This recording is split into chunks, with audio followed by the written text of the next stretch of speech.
What's something bad you've done with no regrets? Worked as an orthopedic nurse for 2 years. The orthopedic director, Dr. James, was not only a tyrant, but he also didn't believe people had any pain. After having a total knee replacement, I frequently got orders from him for Tylenol. When patients said they were in agony, I sat beside, so many times holding the hands of innocent little old ladies we were in excruciating pain. I spent so much of my shift calling Dr. James and demanding pain medication for suffering people, only for him to order non-narcotic pain relief, ice, walking, massage. He finally blew a gasket one day and codified all the things we had to try before contacting the physician for pain relief. The smug prick even codified it into policy. One day, I arrive for work to find all my co-workers arguing about taking a patient. This wasn't news because we had any number of frequent flying Karens who could make your shift awful. The patient was Dr. James. He had a total knee done. I had a smile as big as the Grinch on Christmas when I volunteered to take him on assessment. He rated his pain a 10 on a 0 to 10 scale. I told him his pain couldn't be that bad. It's just knee surgery. Didn't you tell me it doesn't hurt? Dr. James demanded I get him some fourth morphine not lauded. No can do document. You're not the physician on this case. And it's policy that we try all these other things before I call. I made him work through the whole list just like everyone else before. At the end of my shift he was crying so hard. He was blowing snot bubbles. I don't feel bad at all. After his stay, his orders changed to include pain medication. A drunk driver hit my parked car, left a huge dent in the front driver's side door, and then drove away. I happened to be looking out the window at the time and saw the whole thing, including his plate number. Cops got there not long after and took my statement. After a couple days and a couple phone calls, I found out nothing was going to come of it because he was the son of the sheriff the next county over. Fast forward a couple months, I see his car parked behind a local bar within walking distance of my apartment. I got out my hunting knife and sliced all 4 of his tires and made a couple trips around it, destroying the paint job. Yellow Pontiac's on fire, and I still remember the goddamn plate number even after almost 20 years. 5 or 6 years after my ex had screwed over both our boys and me, I was working as a collector in a bank. A credit union called looking for some info on someone they were looking for. When we were done with that, we exchanged names. She said, "Wow, I'm skip tracing on someone with your same last name." It seems that my ex and her BF of 6 or 7 years both were hiding their cars from being repoed. So I found out where and when they would be, called my new bestie, and both of the cars were repoed at the same time in 2 different states. Felt bad about it for a while, but no regrets. A couple years ago I had a boyfriend and a best friend. My best friend was dating my boyfriend's best friend. My boyfriend and my best friend got together behind our backs, ruined 2 years long friendships into relationships. My boyfriend worked at a construction equipment rental place, and before all this happened he had gotten me one of those big propane tanks for my outdoor fireplace. Fast forward a few months after everything happened, and he reaches out to me. He says he got a new job and needs to return that propane tank or he'd have to pay the cost of it for lost equipment. It was about $200. I replied no and blocked his number. Wasn't very nice, but damn if I do not regret it. I still use the propane tank all the time, lol. Years ago I worked for a wealthy dude who was married to someone semi-famous. He would waltz in every morning and talk about the fantastic dinner he had the night before, how he hung out with some other famous person, or whatever else. He paid me peanuts. I had a hard time making ends meet. I was the office assistant and a guy, so it comes time to get a new computer for one of the designers. I spec something out and show it to him. It was a ripper of a machine for the time, early 2000s, but it wasn't expensive enough for Bossman, so I added a really high-end graphics card. Boss was happy then. The card added nothing for the designer. They only did Illustrator and Photoshop. So I came in that weekend and swapped the graphics card for my aging one from home. No one ever knew or cared, and I got a new graphics card. Back in high school, my friend was always picked on by the coach because he was very unathletic. One day, the coach made me and my friend clean up the storage room as a punishment for slacking off in class. Coach gave me his lanyard with his keys and whistle to open and lock up the storage room. When we were done, My friend asked me for the lanyard and he took the coach's whistle and stuck the mouthpiece up his but under his shorts. We went and found the coach and gave him back his lanyard as another class was beginning. I did not say a thing about what my friend did with the whistle. First thing the coach did when he got the lanyard back was start blowing that whistle. I shouted and humiliated a boy to save him from guys going to jump him. I told him he was gonna get jumped. He didn't believe me, so I said nasty things and he ran home. When he was gone the guys were gutted they didn't get chance to beat him. We never hung around with those guys again, but that kid I think of every few years randomly. I humiliated him in front of a girl he crushed on. She was in on him getting jumped. She was with one of the guys. I made real fun of him.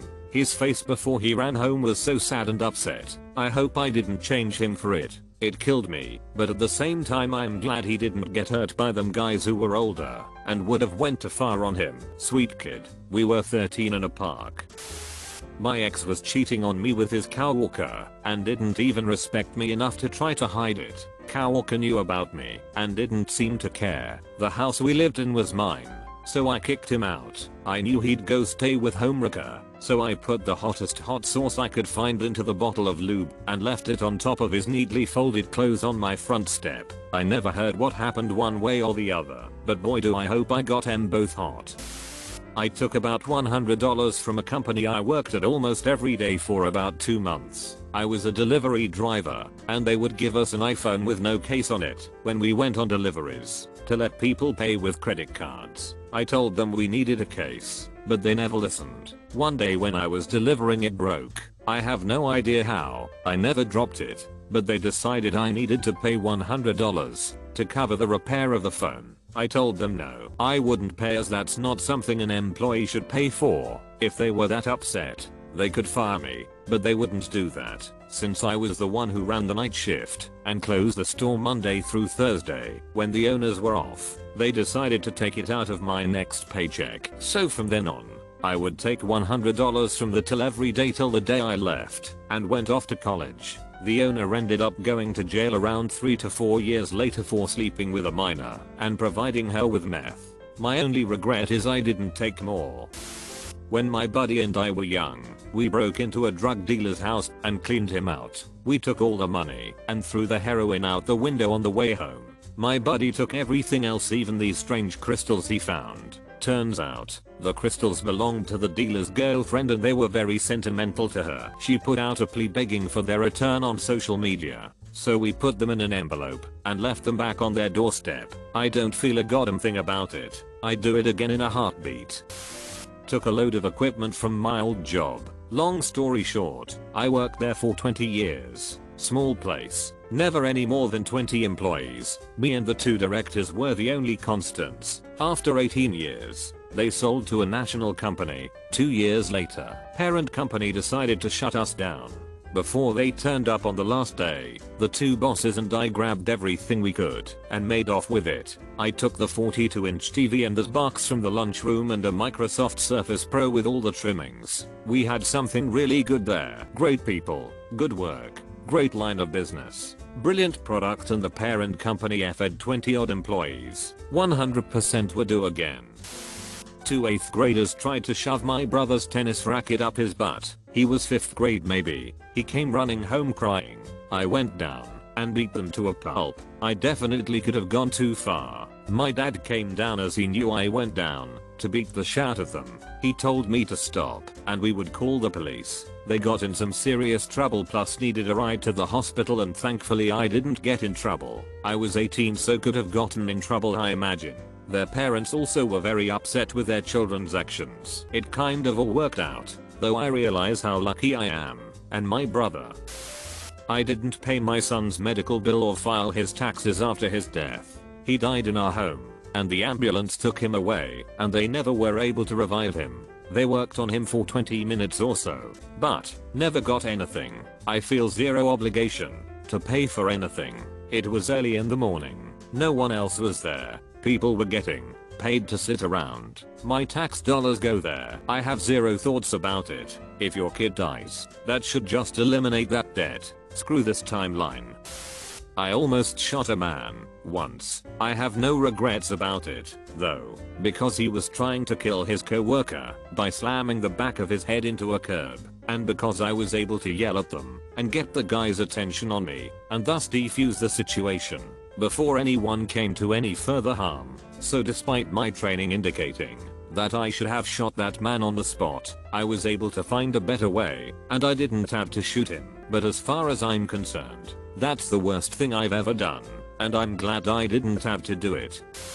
When I was 49 years old, I had this evil neighbor always parking his car next to my fence where I came out of my house to take my bike out so I could ride to school.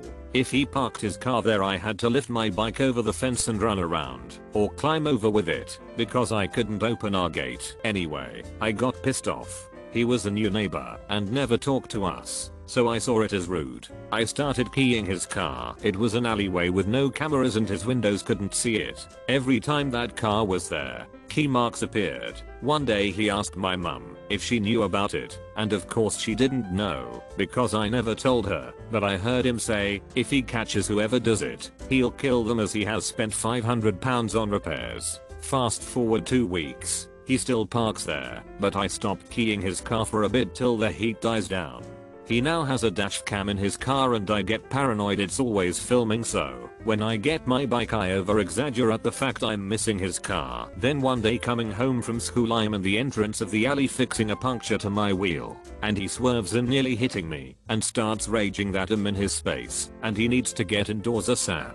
I have loads of stuff on the floor where I'm fixing my bike, so it takes me a minute, but he starts swearing at my picking up my stuff and moving it into our driveway. This is the last straw, so I wait until late nightfall, around 11 PM, and wait until I know he's asleep. I go into the alley and start deflating all his tires. Then I key his door handles and petrol cap, and to finish off my master plan I told my friend about it, and he gave me some super glue his dad had. This was some seriously strong stuff. I applied to every opening I could see, and his windscreen wiper blades, and hide as much evidence as I can. Fast forward to the next morning and all hell breaks loose. There's police at all of our neighbors' door appealing for witness statements and CCTV. The neighbor is absolutely livid, pacing outside his house and screaming at the police officers. I was scared because I thought he may have known it was me, but I never heard anything more from it. After we told the police we didn't know anything, from that day on,